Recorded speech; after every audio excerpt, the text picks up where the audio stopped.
President Trump was set to speak today at the Museum of the Bible, after which it will be renamed the Museum of Lightning.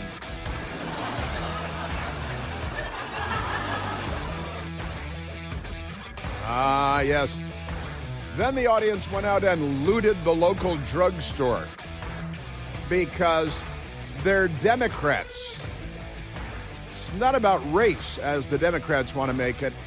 It's just that every Democrat is a criminal. Kind of a bummer, I think. I think it should be frowned upon. I don't know when this happened, but we weren't looking for a minute, and suddenly, you know. And a very good and happy Tuesday unto you. We remain at 888-630-9625. Sitting up this morning with my best girl long before the sun came up.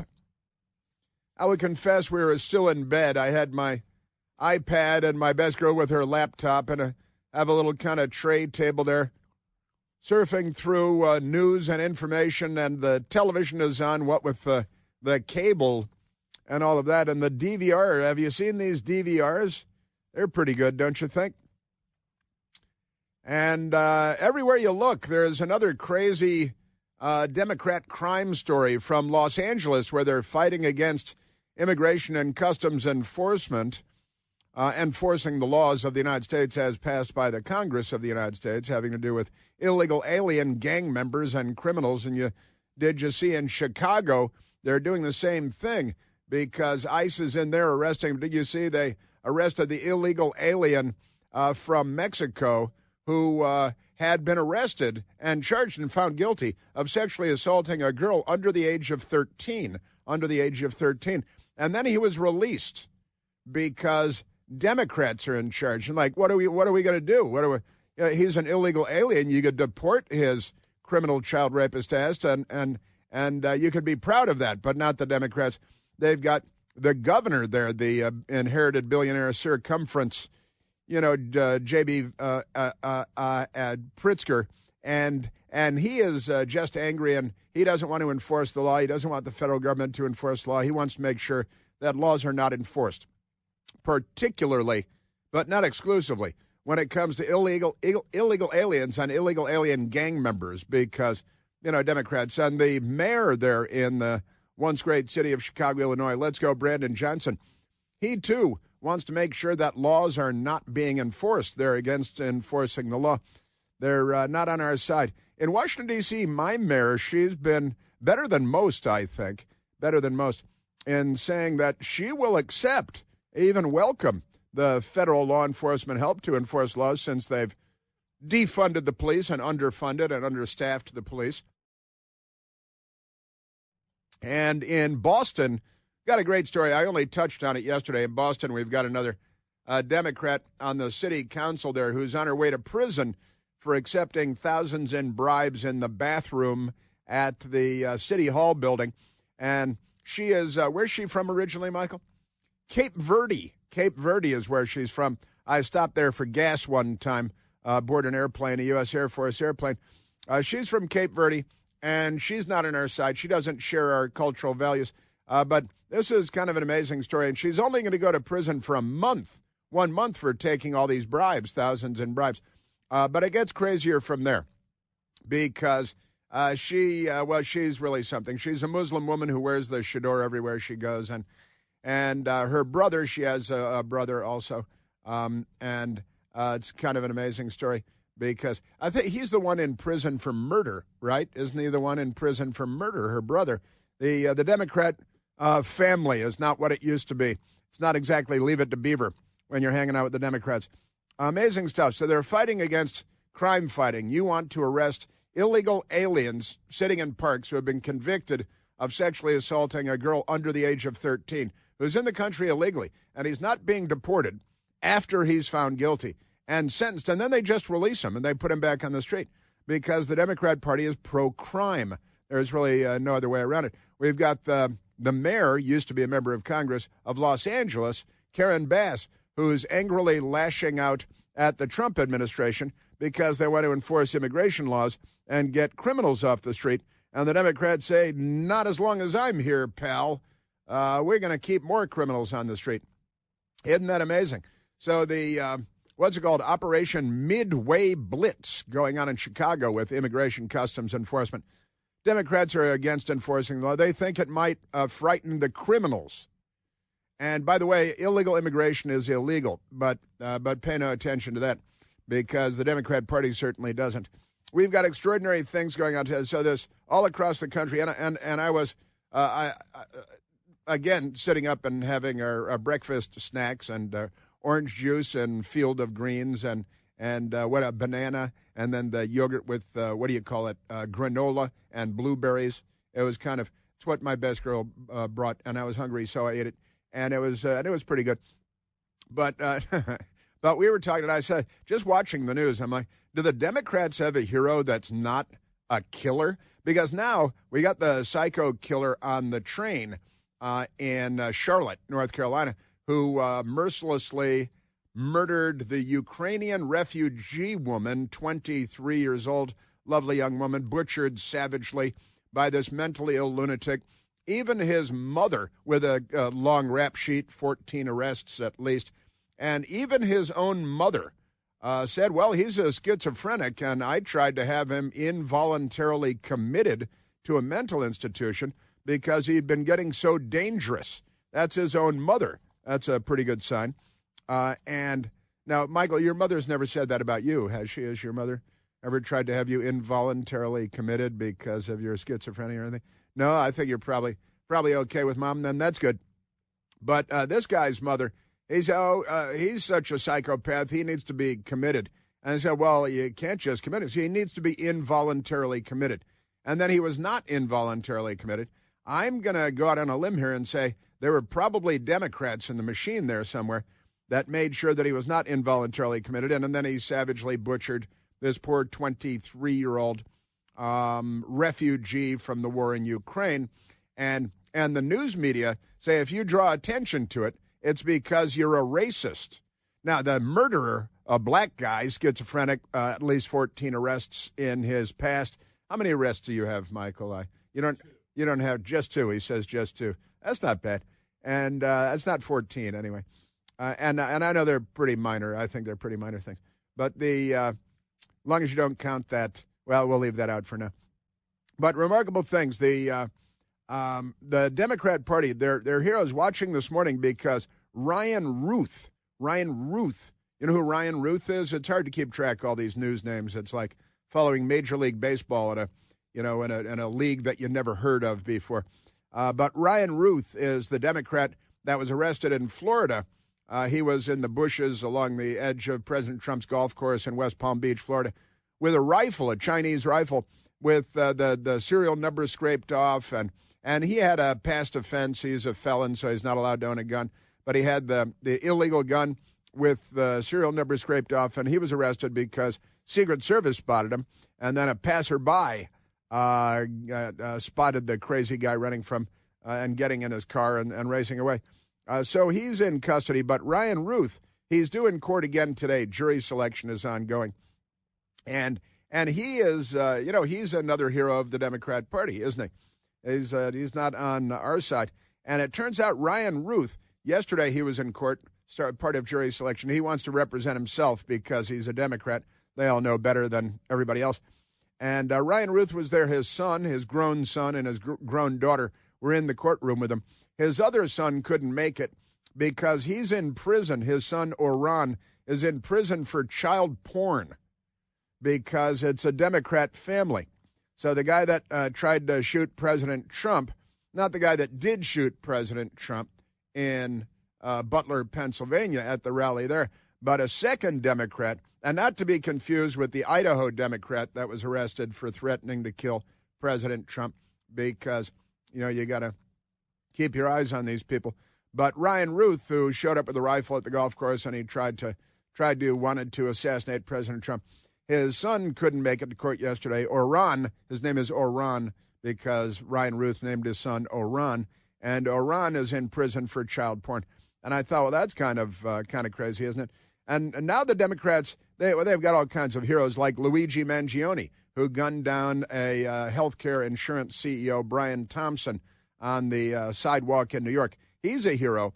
All the Democrats want their sons and daughters to date him. They want their daughters and sons to date him because, they don't care. They just want, how they are. George Floyd, their hero. Their hero is George Floyd. He died of cardiac failure while resisting arrest in Minneapolis, and the Democrats burned down half the country for that. But now, honestly, if you've got a young woman, a Ukrainian refugee, 23 years old, who's massacred by DeCarlos Brown Jr. and stabbed to death this Ukrainian refugee, Irina Zarutska. And Irina Zarutska was savagely murdered. Other people on the train apparently tried to save her and stop the bleeding, but couldn't because the schizophrenic, mentally ill, career criminal Democrat, he cut her so good, DeCarlos Brown did. So now the Democrats have a new hero. In addition to Ryan Ruth and Luigi Mangione and George Floyd, now they've got DeCarlos Brown, who murdered Irina Zarutska from Ukraine. And isn't that okay? And the hero, again, with Luigi Mangione, he murdered a healthcare CEO named Brian Thompson, a normal, successful, married father of children who was just gunned down for nothing, and the Democrats applaud him. It reminded me of their love affair this morning when I was looking at with Dzhokhar Tsarnaev. Remember Dzhokhar Tsarnaev? That was the Boston Marathon bombing, Dzhokhar Tsarnaev, and he ended up running over his brother Tamerlan and killing his brother Tamerlan while he was trying to escape the police. And he was, they put Dzhokhar Tsarnaev on the cover of Rolling Stone magazine, and they love him very much. And he's still alive and well. He's got girlfriends in prison, I think, because the Democrats. Isn't that amazing? And they've got heroes, Sean Charles Dunn. Anybody remember Sean? Usually when you use three names, it's because they're an assassin, like Lee Harvey Oswald and James Earl Ray and all that stuff. John Wilkes Booth. Sean Charles Dunn. He's the guy that threw the Subway sandwich at the federal officer in Washington a few weeks ago on video. And he was brought before a grand jury, and the D.C. grand jury said, nah, we're good with that. We're going to let him walk because the Democrats love crime. They want more of it, and everything they do demonstrates that they want more crime. So I'm looking at the Democrat Party and their heroes, and I'm thinking, should a political party be judged by their heroes? And the answer to that is yes. Yes, they should be. And when their heroes are Dzhokhar Tsarnaev and George Floyd and Luigi Mangione and Ryan Ruth and now and wait till you hear them. So DeCarlos Brown, who murdered Irina Zarutska, he's not a hero of the Democrat Party. Wait till you hear the news media today. Defending him, deflecting for him, calling anybody racist who brings up the murder, the savage murder by the schizophrenic career criminal Democrat DeCarlos Brown, murder of Irina Zarutska. Now, why isn't Irina Zarutska's name front and center in every living room today, like George Floyd's name was when George Floyd died of cardiac failure while resisting arrest with fentanyl coursing through his veins? The Democrats, with their information dominance, they, of course, made George Floyd a hero. The police officer, Derek Chauvin, was put into prison for life, and in prison he was stabbed 22 times by a Democrat because the Democrat Party does that sort of thing. They do it a lot. Listen, we've got a lot of Democrat crazy news. Just remarkable stuff. And the Democrats are also very angry that President Trump removed a lunatic who's been living in Lafayette Park across from the White House since 1981, like in a cardboard box with a shopping cart. And the Democrats, oh, no, it's a legitimate protest. No, he's another mentally ill Democrat, and he, bringing the fire hoses. But President Trump removed it, and now the Democrats are very angry because they say, hey, that's First Amendment protest. I've got a solution for that. I've got an alternate plan for that. And I want to share that with you coming up because, if the guy living in a cardboard box in Lafayette Park since 1981 is a legitimate protester exercising his First Amendment rights, then I've got an idea. I've got an idea about Lafayette Park and how we could all use it. Now we can all use Lafayette Park as a campground I've got that idea coming up. We're at 888-630-9625.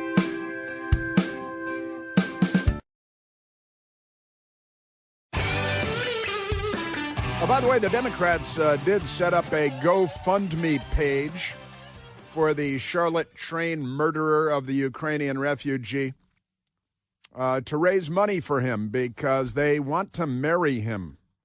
The Democrat Party wants to date him. GoFundMe eventually took down the GoFundMe page for DeCarlo Brown. But the Democrats, they try. You got to look where their efforts go. Let's go to the telephones, Michael. There's a big election day going on, a special election in the Commonwealth of Virginia, and today is the last day to vote. Let's go to Glenn, calling from Fairfax County, Virginia. Glenn, you're on the Chris Plant Show. Thank you, Chris, for taking my call. You bet. Briefly, just to tell you what happened here, just a few minutes ago, my wife and I went to vote at our normal polling place. In the special election for the Jerry Connolly House seat. And who are you voting correct. for? Oh, we're going to vote for the Republican, of course. And we show up, and as we're walking in the door, we meet another couple coming out, and they're like, there's no voting here. They told us there's no voting here. So my wife looks at me, and she says, what do you think we ought to do? And I said, well, let's go down. We live on the eastern side of Fairfax County in the Mount Vernon area. I said, let's go down to Route 1 to the Woodlawn area to the government center. And so we drive down there. We walk in. The security personnel direct us to an office that has nothing to do with voting. It's financial office. We walk in. There's a lady. She says, hold on a second, to someone on the phone. She says, are you here to vote? I said, yes, ma'am, we are. She says, well, I'm on a gentleman who's trying to figure out where to go vote. I said, that's why we're here. So we ended up leaving, and we don't know what we're going to do. What we assume is we have to go out to Western Fairfax to the main government center, but we have no idea. We're not the only people who are trying to get out and vote today that are confused and don't know where to go. In the Virginia 11th District, today is the last day to vote. There was lots of early voting available and all that stuff, but Stuart Whitson is the Republican candidate for that seat, vacated by the now late Jerry Connolly, who was there for a great many years. Stuart Whitson, and this is a big opportunity to flip a Democrat seat. And now the sense I get from you, Glenn, is you're thinking that there's something unsavory going on here. Well, my opinion is it's voter suppression. There are elderly people who probably cannot make it out there to the main government center if that's where we have to vote. But so you don't know where. Give up and not vote. Well, don't give up and not vote. Please don't do that. There are also absentee ballots and all that stuff, but today is election day in the Virginia 11.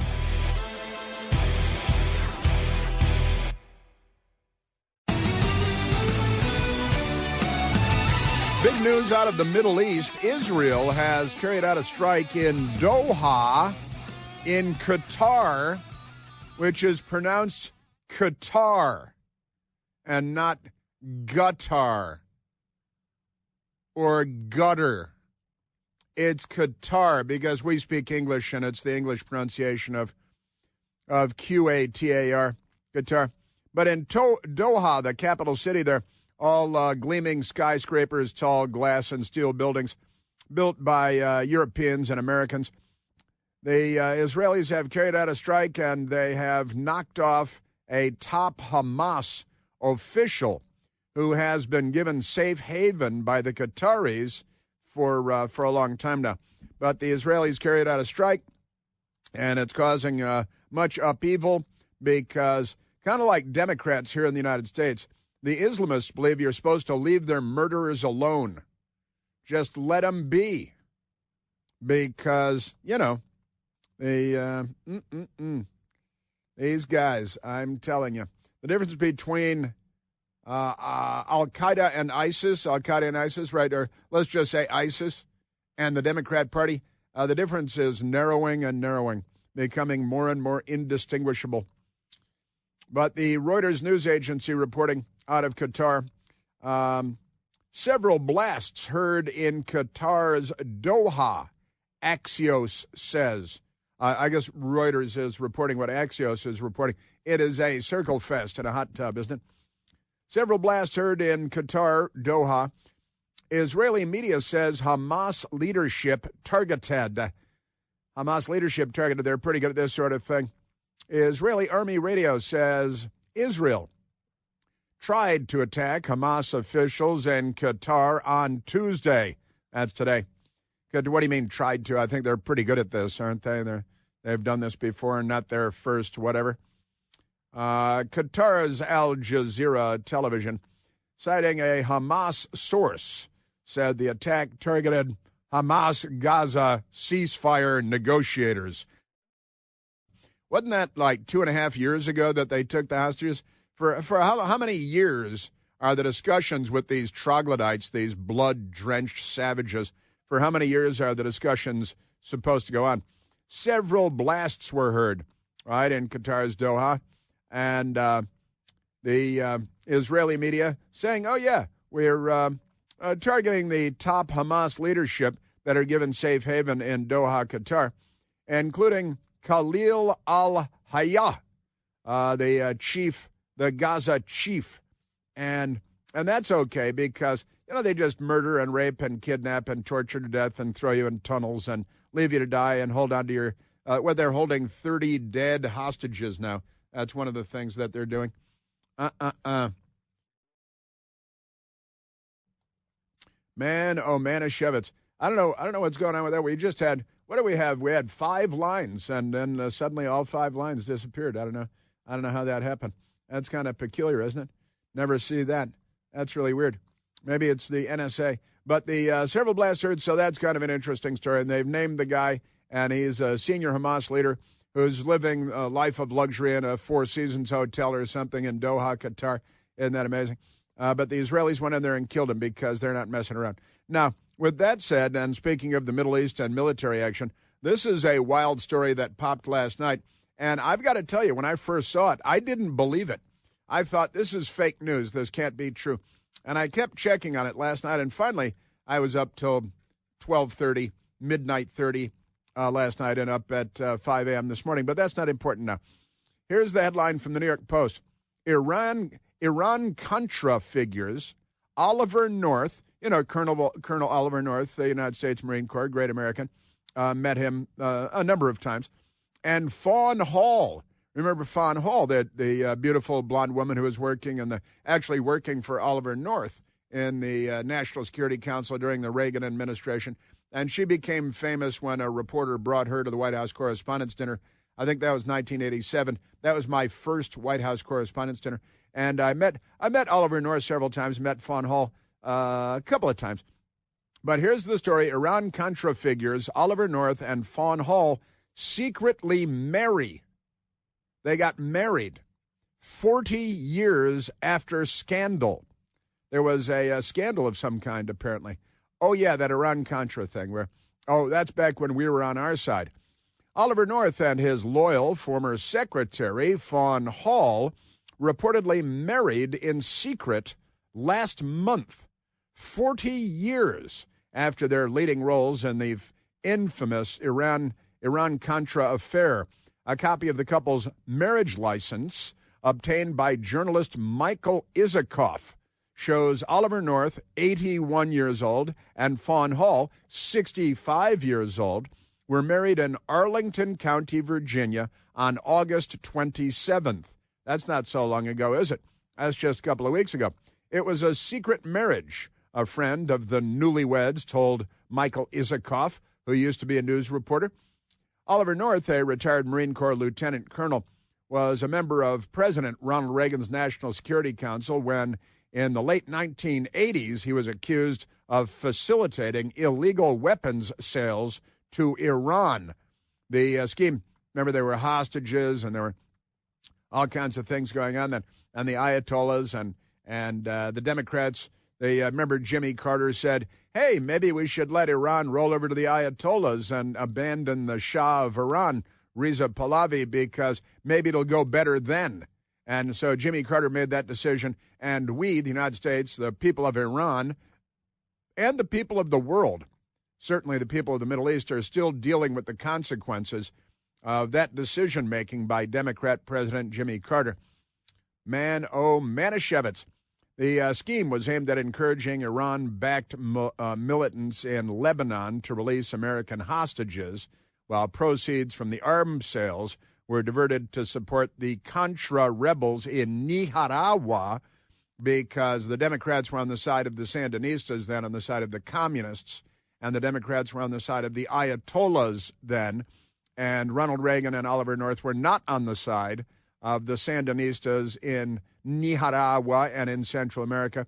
The Republicans, Ronald Reagan and Colonel North and Fawn Hall, I believe, were all on the side of the Contras fighting against the Soviet communism and spreading their influence to Central America so they could murder more people in our backyard. But the Reagan administration, Colonel North, were not in favor of the Sandinistas. The Democrats were. They were camped out with the Sandinistas. And in Iran, the Reagan administration was not in favor of the Ayatollahs. They were, you had a choice of two in this case.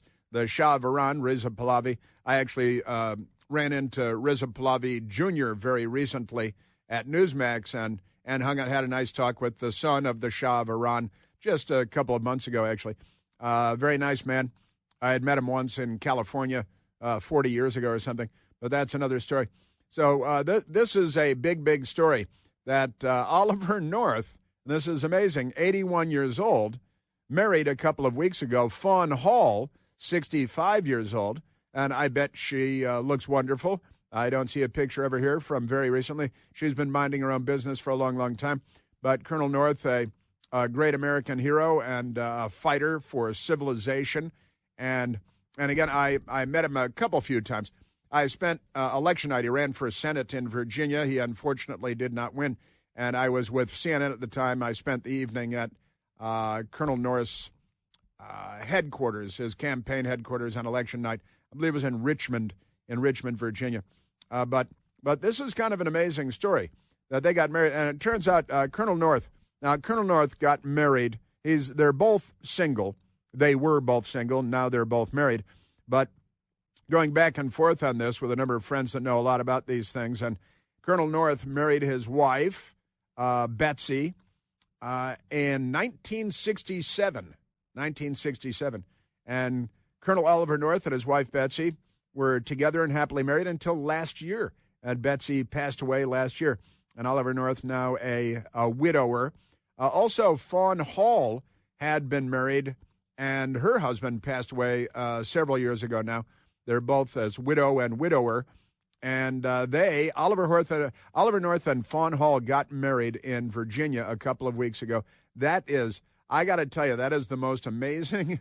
It's just, life never ceases to amaze. And this is a story that just amazes me.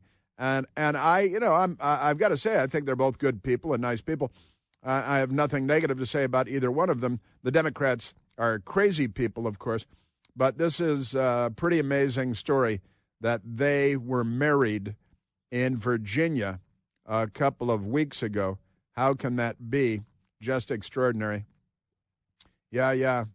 And both widow and widower now happily married once again at the ages of 81 for Colonel North, and I keep repeating that, and 65 for Fawn Hall, and I bet she looks wonderful. And I wish them nothing but happiness and great things for them. And I think it's just a wow story. When I saw it last night, I said that can't be. That's not the case. But it turns out it's true. And this fake reporter, Michael Isikoff, who's a Democrat wanker, he got the story first, apparently. Amazing stuff. Yeah. My friend Pat sent me this last night. Pretty early, I guess. 7:52 p.m. I'm looking at the text thread, the text messages. And he said, a friend just texted me this. It has to be crap, right? Like you can't believe it. And he said, my friend Pat says, Terry and I hit on her with such charm at the 1987 White House Correspondents' Dinner that she swore off men forever. That's what he said, that she swore. Because my two friends, they said they hit on her at the White House Correspondents' Dinner. I think I met her at that White House Correspondents' Dinner, too, at Ronald Reagan White House Correspondents' Dinner at the Hilton Hotel in Washington, D.C. But I said, I got to tell you, that would instantly become the wildest political story in the history of American politics, if true. And he said something about John F. Kennedy and Marilyn Monroe.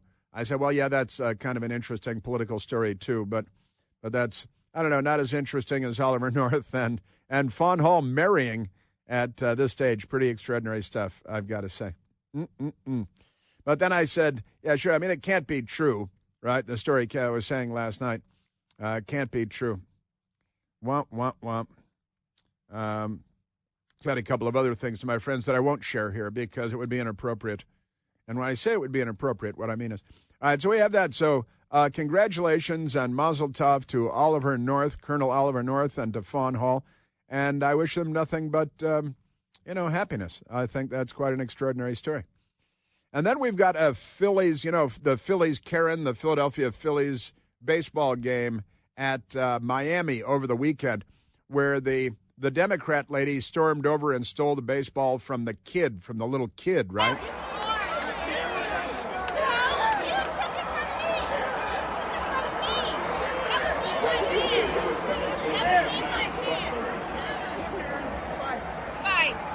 We still apparently don't know the name, isn't that right? We still don't know the name of the Phillies Karen that stole the baseball from the kid.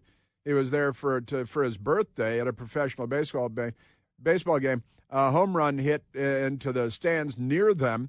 Dad ran over past some open seats and grabbed the ball. And then Phillies Karen, as she is known, that's mean to people named Karen. But now here's the update, and she ran over and took the ball, and she's become kind of famous, and it's amazing that she's still anonymous at this point. I find that hard to believe. But here's the headline from The Mirror, and that's a newspaper from another country where they speak English.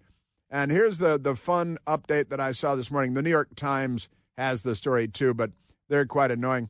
The New York Times headline, company offers $5,000 for ball Phillies fan took from kid. If it's inscribed, I'm sorry. Now, I've got to say, that's kind of funny, and I think that I like these people. The Mirror has the headline, Phillies Karen offered $5,000 for a controversial home run ball with one condition. Phillies Karen has gone viral on social media for denying a young baseball fan Harrison Bader's home run baseball. But Blowout Cards, that's their name, Blowout Cards, has offered her, the lady that stole the ball angrily, stamped her feet and went away. They've offered her $5,000 for the ball if she apologizes. That was the audio we just played of her yelling at Dad. And Dad has taken a lot of grief, too, because the way he shook his arms when the lady she came up and she grabbed him. She grabbed his arm. She laid hands on. She touched him. She was there to be really, really aggressive. He said she was cursing her foul mouth off with his kids right there, and he was upset by that and didn't like it at all. And he was shocked that he did that little arm shake thing, didn't he? Did the arm shake thing.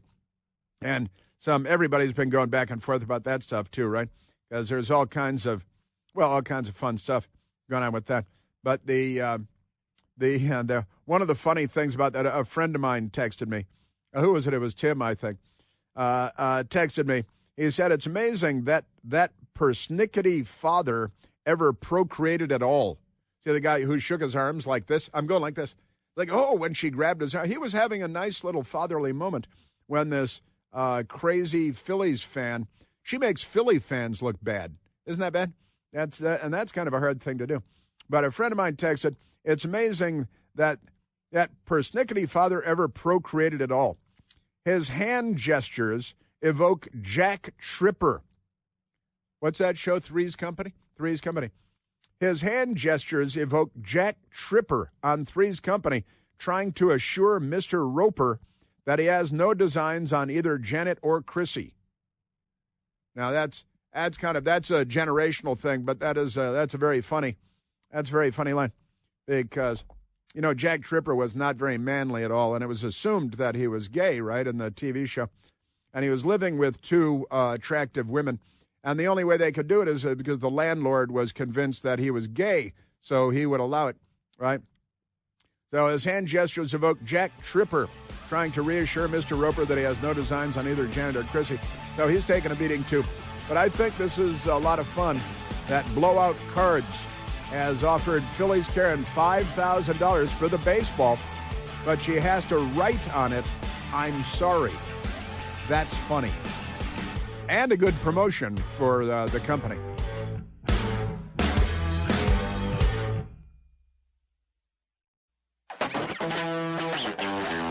Another wild story that I wasn't able to get to yesterday because they gave me too much stuff. Oh yeah, by the way, Glenn,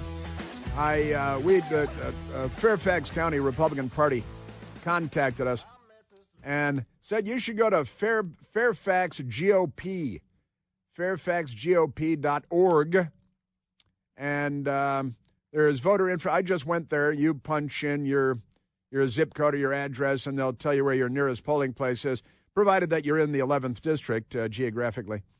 So please, you do that. There are polling places, but you might have to hunt a little bit. Now, here is a crazy story that I don't think I've got enough time to get to the whole story here. The New York Post has the story, and the Washington Post does not. The New York Times does not. But Claire Shipman, who was an ABC News reporter for a long time, and before that, a CNN reporter, and I worked with her when she was a CNN reporter.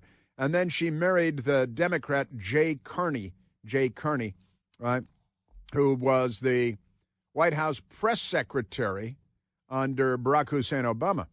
Well, Claire Shipman then she recently became the president of Columbia University, because who else would you pick to be the president of Columbia University? Well, I just shared with you the Oliver North Fawn Hall wedding news, and I have more wedding news to share, but there's a bit of a wrinkle here with the Claire Shipman, now divorced from Jay Carney, who was a news reporter, of course, and then a Democrat White House press secretary, and his then wife, no longer wife, Claire Shipman. Stick around for this.